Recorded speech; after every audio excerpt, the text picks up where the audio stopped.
Rotate. Action. Káàbọ̀ sí ẹ̀yà trap àti Yeah, sí trap and see. ètò wa ètò yín. It's right to you.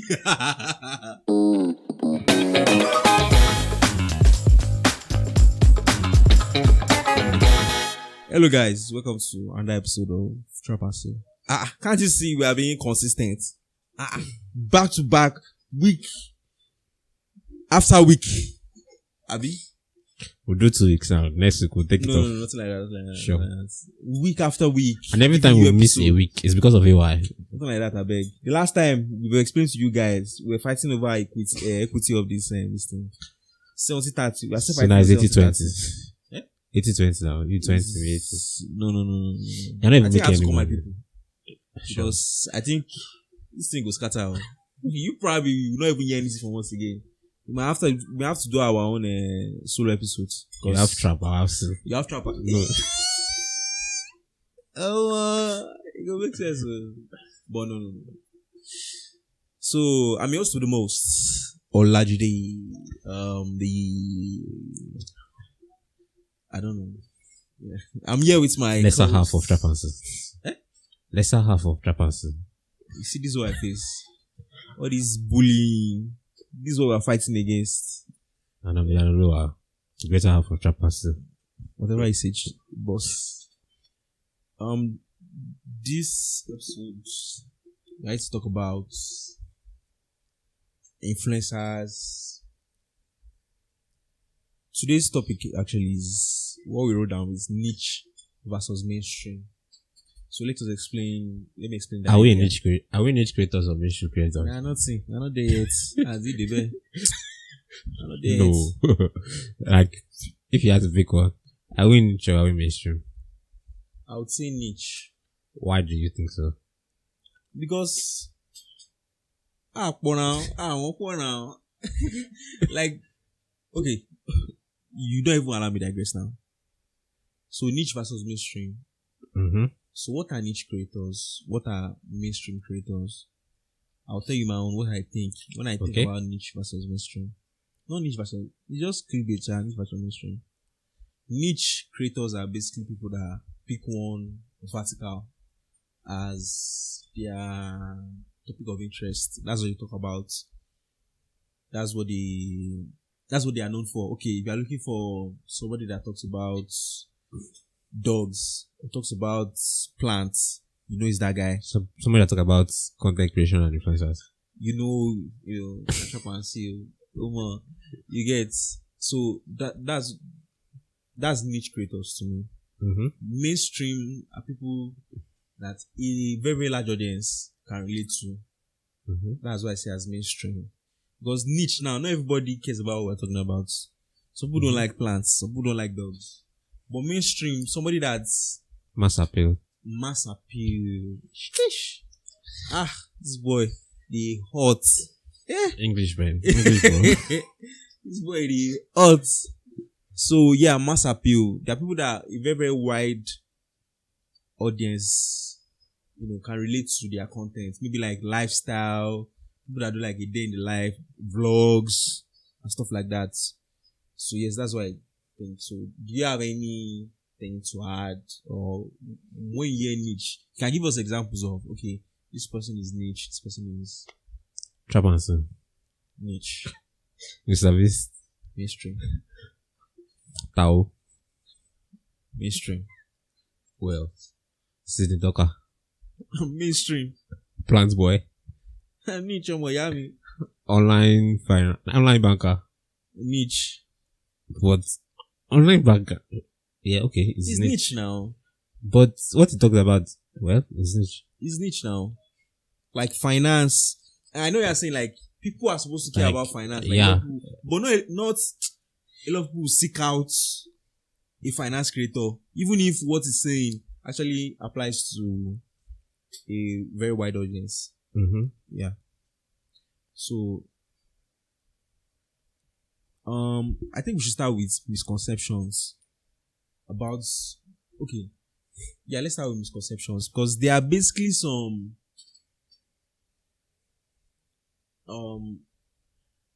because I feel people think that's one of the misconceptions I think people have about going niche. Yeah.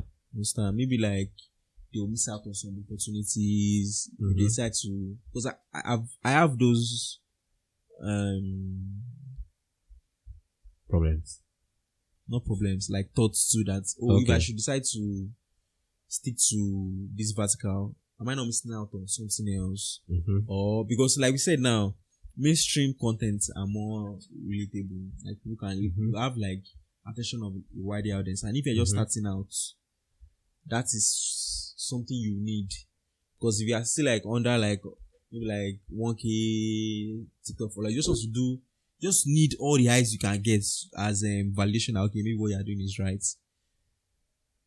That's like one of the discussions. Okay, I have a question for you. Does being niche or mainstream always translates to numbers?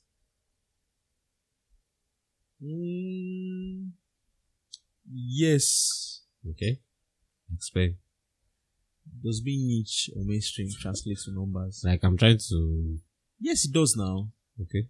Because I feel as a mainstream creator, like the way we define the mainstream creators now, you have more people. You can just by virtue of their interest, right? Just by virtue of people that are most likely to be interested, right? Yes. Okay. So there are like more people that will be interested in what you are doing.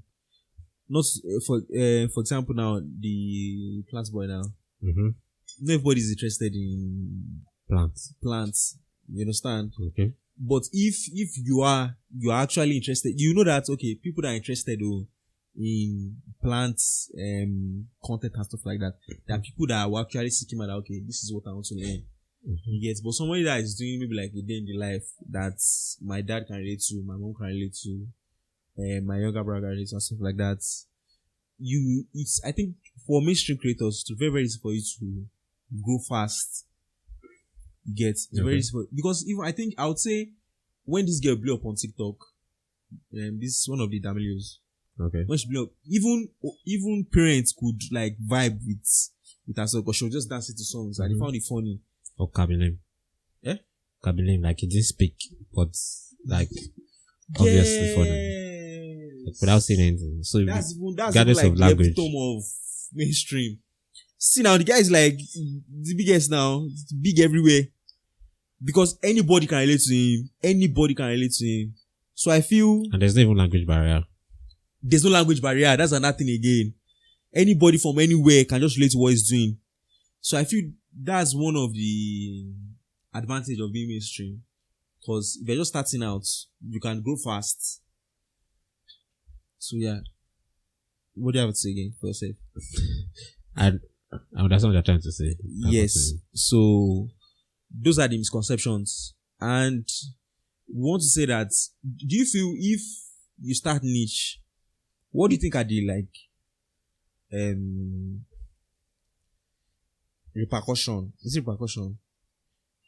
Be starting niche, like starting very, very narrow.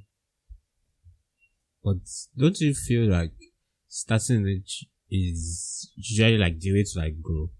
Like let's say your ultimate aim is to be mainstream or like do whatever the hell you want to do. Is it not better for you to like I don't know how to put this.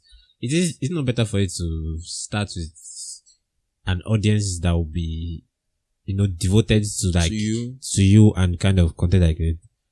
Assuming like you are what's something that's very rich. Okay, plants. Since plants is the example that you're going for. Assuming you love plants, but you have the ultimate goal to like go mainstream. Don't you think it's just a thought that just came. Don't you think it is easier to, start with the plant lovers and from there, but I don't know if that's a great way to like build loyalty, because if you start with plants and later you want to like be talking about something else and everybody that's following you, they followed you for your plant content, then it's not likely that you lose content lose your following or whatever. Should we scratch that thought then? Continue. No, I get your points now. starting niche, that's part of the misconception we're talking about now. Like if you start niche, you grow this strong following, people that start with you. But I think if you get to a point where I want to say this person, I want to mention this person's name, but I stopped following their content, not because of anything, but I moved on. Who's that? I'm not a lover of money now. Salem King. Why did you stop?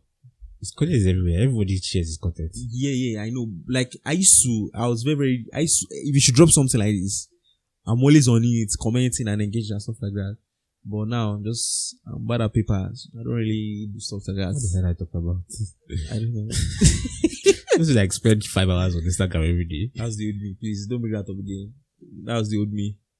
So what I'm saying is, when it started, start with helping creators releasing like content for like productivity, stuff like that, just like stuff to motivate creators to just keep creating content and stuff like that. But now he has moved into like talking about like daily stuff, because I think he moved to Lagos, so he used to make just of Lagosians and stuff like that. So something like that will not, like, I think starting with a very niche audience that they know that these people that they are like your true fans. To get to a point where I won't say you can get away with anything. Like whatever you do, they just like it. They just want to see you. You know these people. My dad is Colin and Samia. Yeah. They talk about, like, they divide creators into two types. They say there are relationship-based creators and there are idea-based creators. So for relationship-based creators, like, it doesn't matter what they do, but because of that strong relationship that they have, people like judiciously want to follow whatever they do. And for idea-based creators, it's just like the ideas that they have, like the ideas for their videos, like as they become bigger and bigger and bigger and bigger, they attract like bigger audience. So people follow them for the kind of videos that they make, not necessarily because of the like parasocial relationship they've created with the creator. So would you say Salem King is more of a relationship than an idea creator, since he was able to, pivot to other stuff and it still has significant following? Significant followers, I'll say it's a little bit of both now. Okay. Because I remember when it was even this guy that introduced me to him. I remember when he was still like under like 5K. Still like 5K followers then. It was still. Or would you say, forgetting the money joke and all that, would you say it is because he diverted a lot from what you were used to? Would you say that contributed to you not really seeking out his content all the time? No, I wasn't joking about the money. I was joking about it. You think I was joking? I chased money, so I gave up on those. I started to motivation, Abby. No, I don't need that again. All I need now Jesus, is money. Abby. Jesus and money. Jesus and money. That's all I need now. I'm serious. I'm not joking. That's why I stopped. So I get your point. No, I don't know what to say. Idea-based, relationship-based. Yes. Idea-based creators and relationship-based creators. I think it's a little bit of both. I feel it's still the same person. It's still the same Salem. Oh yeah, Mr. Beast. Where will you rank him? Will you put him in relationship bucket or idea-based bucket? It's pure, it's basic, pure idea. And I think there are some people, I think this thing would depend on who you're asking. The way I see him as an idea creator. But some people that have been with him from when he started, let's use JJ for an example now. Okay. You hear people say that, they were watching this guy when they were very, very young. Okay. When he was still gaming in his room. So they have this connection with him that he has done music, boxing. Yet he still carries these followers around. Okay. And there's some people that, maybe because today he's reacting to maybe funny memes, tomorrow he's reacting to boxing, this kind of different ideas he's coming up with. Maybe that's what they are interested in. So I think it depends on, like, for me now, JJ is more like, to me it's not a relationship. Okay, would you now say for creators? We should not do too much. Would you now say for creators, there is a balance between relationship and idea, and a particular percentage of their audience will either get towards idea, a particular Yes. percent will get towards relationship. And there are But some there people will that be would- some that will be more, always, obviously, vastly more than the other. Exactly. That's my point. Okay. That's what I'm saying. That's what I'm saying. It's just different creators reach their audience in different different aspects. Okay. Like what this creator means to you might be different from what this creator means to me. Maybe I'm only with this person, I'm still following this creator because I know where they started from, and I just love. It's just very, very interesting for me to see where they are now, and that's why I'm with them. I don't even care what they are doing. And some people just like, oh, I just want to see what this person wants to try out next. I want to see what this person wants to do next. It may not be relationship, and that idea, the fact that you see them as an idea creator may force into like, oh, I've been with this person for a very long time. They've been trying crazy ideas for a very long time, and it's just And fun. it doesn't matter what they do, that you just Exactly. So it's just, I think it goes both ways. So So for niche creators, would you now say, because it is mostly niche and they don't have, niche, content for like niche people, they usually have like a strong form of like community, yeah, just because like it is like there are not many people who care about the stuff that they care about. Would you now say that in many ways that's a like huge plus for niche communities rather than like mainstream communities? Since we are talking about like the misconceptions and the benefits. that's what I'm saying. It's a very, very, very, very huge upside for niche creators. Like if you can find your own space and find something that, if they should wake up in the night, wake up in the morning and like, tell us about this thing, tell us about this plant, what's your favorite plant? Somebody, I think it was Gary V. He said it's something you can create, maybe like 50,000 content from, or something, Is there anything you really care about that can create 50,000 content? I don't want to quote him as they said 50,000, but something like a very large number. Like if there's a topic you can answer maybe like 1,000 questions on, just speak it. Because I think the thing there is finding that one thing that you can talk about for a very, very long time and build a community around. What are you doing? Eh? What are you doing? Nothing. Why am I not seeing your name here? Where? Okay. Did you move your mouse on? No. So, I think it's always an upside to go niche, because when you build that community, when you have something that's out of maybe over 200 million people, you have maybe 100,000 people that they really care about this thing. Just like all these,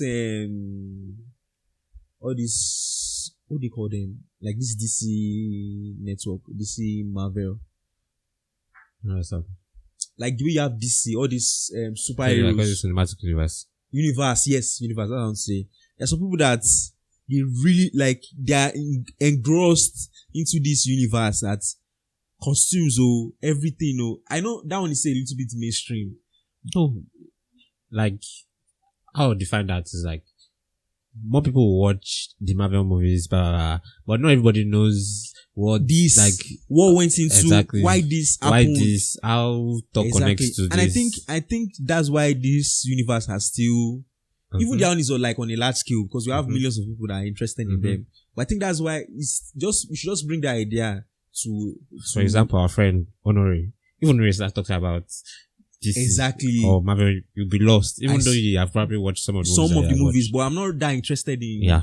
So that's still niche. I think going niche, because that's why I said misconception. A lot of people think, oh, I have to vlog. Eh? I have to vlog. I have to vlog. And another thing I want to say is vlogging, doing all this mainstream stuff.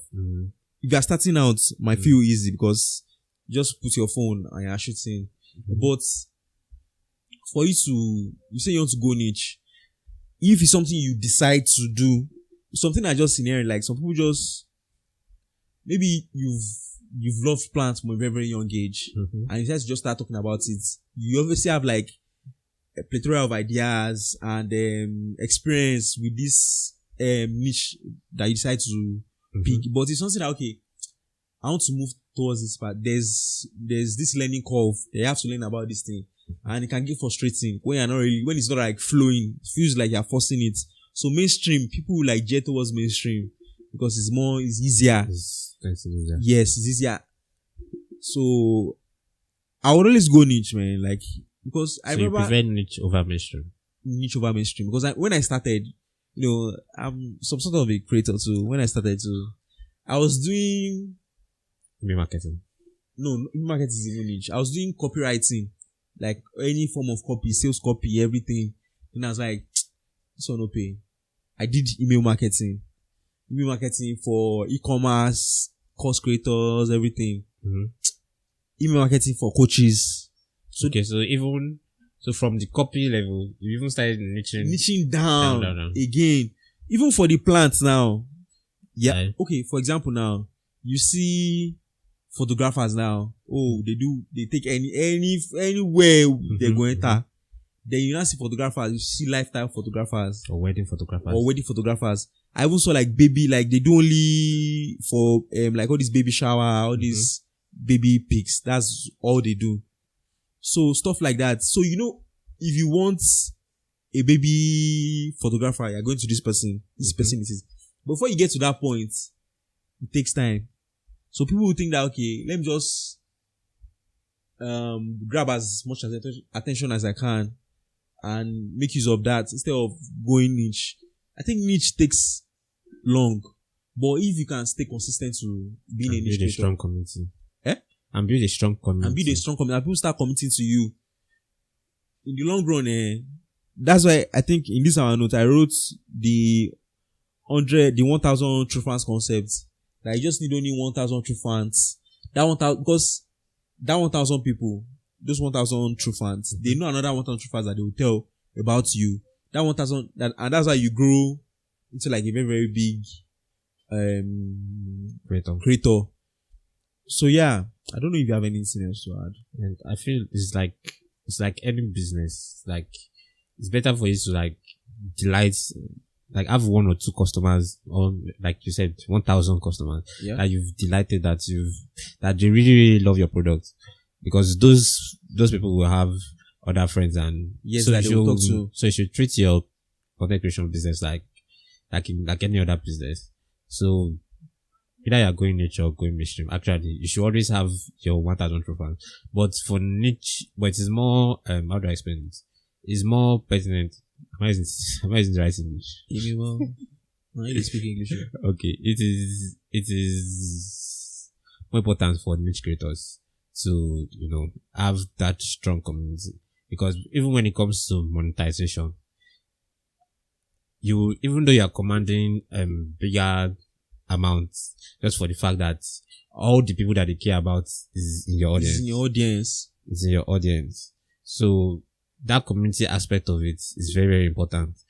So talk about the monetary aspect of going niche versus being a mainstream creator. Yeah. So like CPM or something. Like advertising, attracting brand deals. Attracting brand deals. Yeah. Okay, for example, now we have someone like Kabi now. Mm-hmm. Kabi is too big. Used to be. So she come down. Kabi is way up there. I want to say. Okay, let's say Kuda Bank now. Okay. They want to run. They want to run a brand campaign now. Okay. Maybe for a new feature or something. You have Fisayo. Mm-hmm. And you have Fisayo, and you have let me say Sydney. Okay. They are both big creators. Okay. But one is jet towards finance, gadgets. Or imagine if Kuda is creating like a banking product for tech entrepreneurs. Yes. Or like tech freelancers and stuff like that. Something like that. Something like, okay, we want to create a new product for this certain people. So it will make more sense. Even if they give two of them. I feel Fisayo will pull. Even though Fisayo's audience is not as big, it's not as much as Sydney's audience. Sydney's audience. I feel if we put more Cost engagements, and even engagement. engagements than Sydney, Sydney. just because of his audience are people that are like, those are things that they're interested in. Yeah. So if you decide to be maybe like the plants boy now, right? Really like the plant boy. I say really like the plant boy. I don't know. It's very special because Like, it's just very something you special. see. And if you're someone that are really into plants, that is very, very interesting. You get. Mhm. So that's one of the reason of like going niche. So to make more sense for maybe like I want to say maybe like if are there flower brands Possible. I might not know about. that we don't know I about. don't like big fans of the Hey, we're community. not big flower fans. So maybe like a flower brand that is trying to reach the audience might not be big, but they'll be actually interested. Those are the people. Those are the people that we are trying to reach out to because we've seen so many cases where all these big influencers when I mean big influencers, I mean like numbers, Mm-hmm. it's 5 million followers, Mm-hmm. and they'll post a brand deal and it's maybe like 1,000 likes, Mm-hmm. like 2 comments, because people don't really care about stuff like that. But for a niche influencer, yeah, if you are going to meet this person, you know, okay, I'm getting my money's worth, Mm-hmm. and okay, no, that's another thing entirely. So you know you're getting your money's worth. So yeah, I think that's even for you'd be able to say, okay, I'm telling you that these people that are here, this my 20k followers are worth way more because I know they know other people that will be interested in what you have to offer. So I feel even for brands, before you even decide to even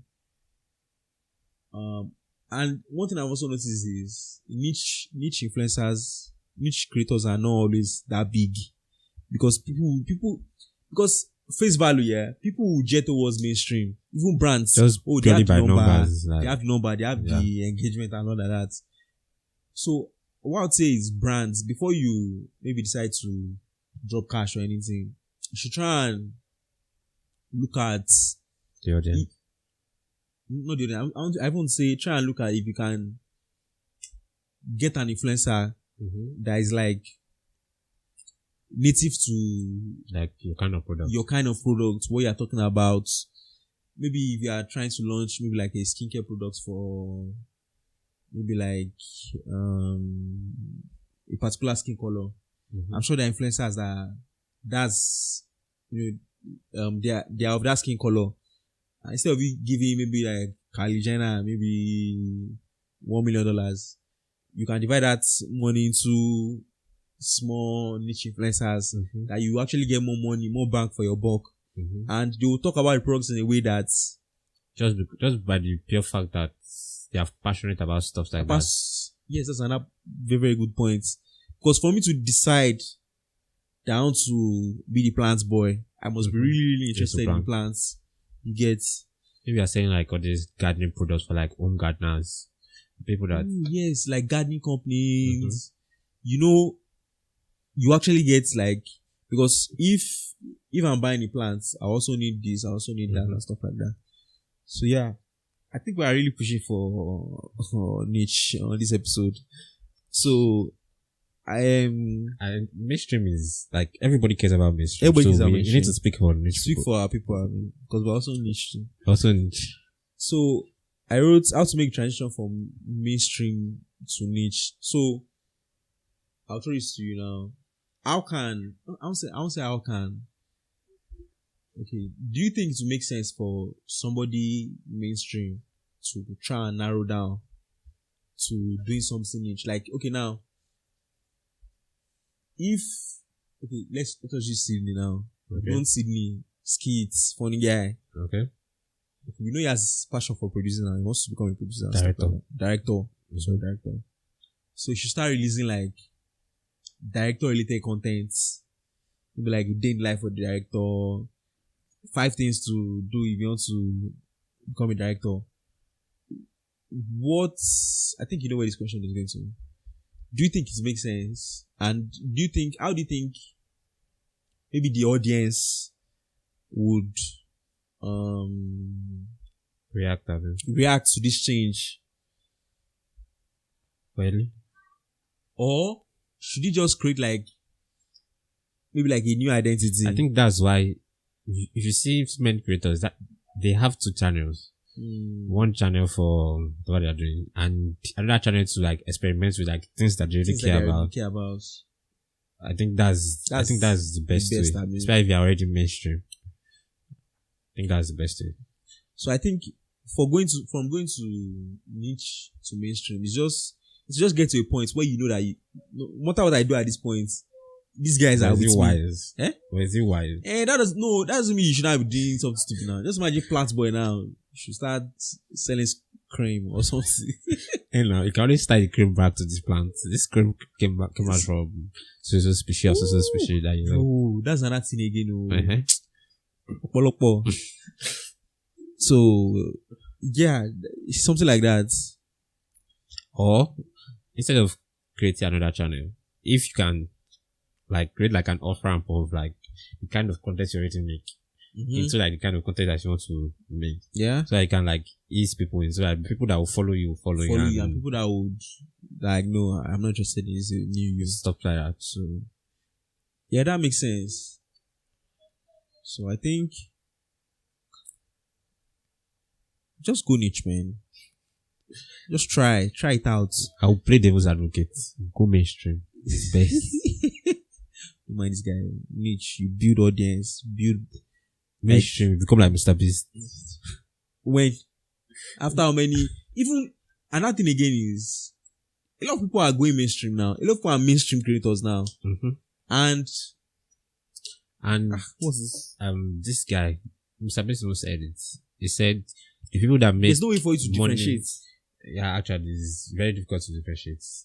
There was a video essay style that someone did on like the beastification of YouTube, like because everybody's trying to like be like Mr. because he commands like biggest number.